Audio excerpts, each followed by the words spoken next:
पाकिस्तान और पाकिस्तान से बाहर रहने वाले तमाम दोस्तों को सलाम। और जनाब, हम कह सकते हैं क्या कि बिल्ली थैले से बाहर आ गई है? कौन सी बिल्ली? पाकिस्तान के न्यूक्लियर हथियारों की। अमरीकी सदर बाइडन ने 13 अक्टूबर को कैलिफोर्निया में एक तकरीब से खिताब करते हुए वो कुछ कहा जो कि इस वक्त बहुत सारी टीवी चैनल्स पे चल रहा है, उस पर मुख्तलिफ अतराफ से रद्द अमल भी आया है।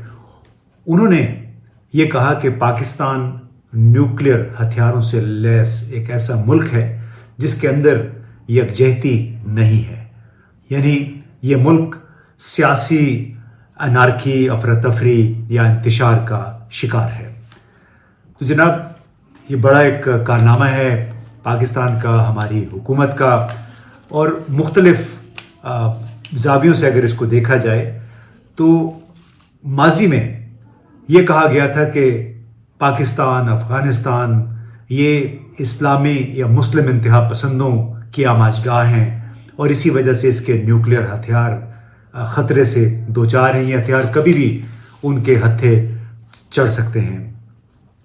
लेकिन इस हवाले से साबिक अमरीकी सदर बराक ओबामा ने सन 2009 में किसी मौके पे एक तकरीर में ये कहा था कि अलकायदा की वजह से पाकिस्तान के कबायली इलाके दुनिया का ख़तरनाक तरीन मुल्क बन चुके हैं।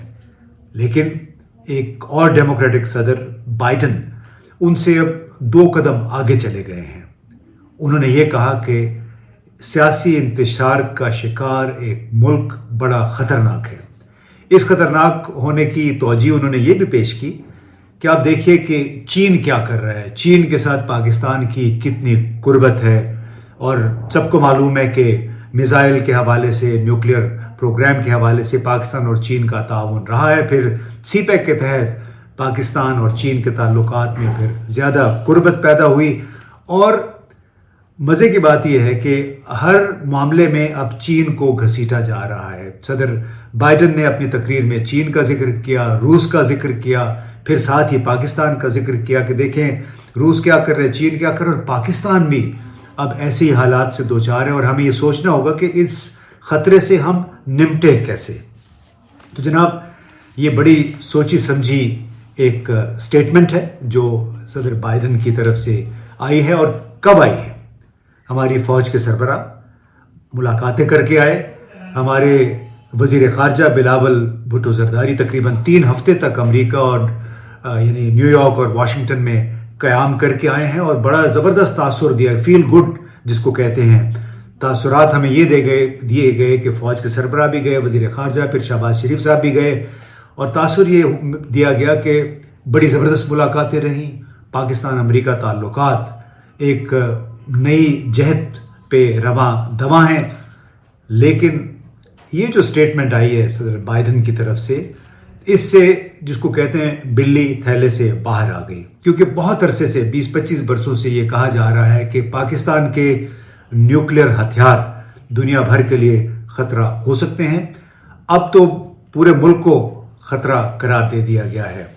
और मैं समझता हूँ कि हमारे वज़ीर ख़ारजा ने 3 हफ्ते जो वहाँ गुजारे, मालूम नहीं टैक्स पेयर के पैसे पे 3 हफ्ते वहाँ गुजार के उनका मिशन क्या था, क्या हासिल किया उन्होंने।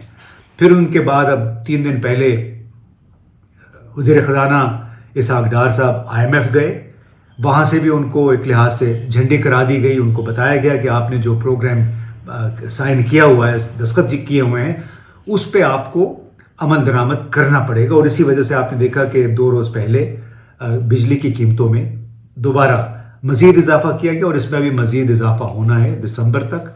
इस तरह गैस और पेट्रोल की कीमतों में भी इजाफा जारी रहेगा।